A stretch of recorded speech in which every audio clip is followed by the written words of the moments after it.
Welcome to KSK TV news. ముందుగా వార్తల్లోని వివరాలను చూద్దాం.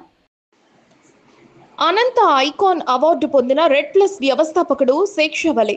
అనంతపురం నగరంలో లలిత కళ పరిషత్లో ఇండియన్ ముస్లిం మైనార్టీ ఆర్గనైజేషన్ ఆధ్వర్యంలో రాష్ట్ర స్థాయి అనంత ఐకాన్ అవార్డు కార్యక్రమం నిర్వహించారు.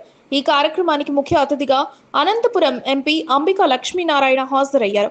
గుత్తి పట్టణానికి చెందిన రెడ్ ప్లస్ సంస్థ వ్యవస్థాపకుడు సయ్యద్ శేక్షవలి 30 సార్లు రక్తదానం చేయడమే కాక గత 9 సంవత్సరాల నుండి గుత్తి పట్టణంలో రెడ్ ప్లస్ సంస్థ ద్వారా 7,000 మందికి పైగా ఉచిత రక్తం ఇప్పించడమే కాక 100కు పైగా చెట్లు నాటే కార్యక్రమాలు, నిరుపేద కుటుంబాలకు నిత్యావసర సరుకులు పంపిణీ, నిరుపేద విద్యార్థులకు పుస్తకాలు పంపిణీ, కరోనా సమయంలో నిరుపేద 300 కుటుంబాలకు నిత్యావసర సరుకులు పంపిణీ, పాఠశాలలో కళాశాలలో విద్యార్థులకు రక్తదానంపై అవగాహన సదస్సు కార్యక్రమాలు, ఇలాంటి ఎన్నో కార్యక్రమాలు చేసినందుకు గాను ఇండియన్ ముస్లిం మైనార్టీ ఆర్గనైజేషన్ ఆధ్వర్యంలో ఎంపీ అంబికా లక్ష్మీనారాయణ చేతుల మీదుగా ఘనంగా సన్మానించారు.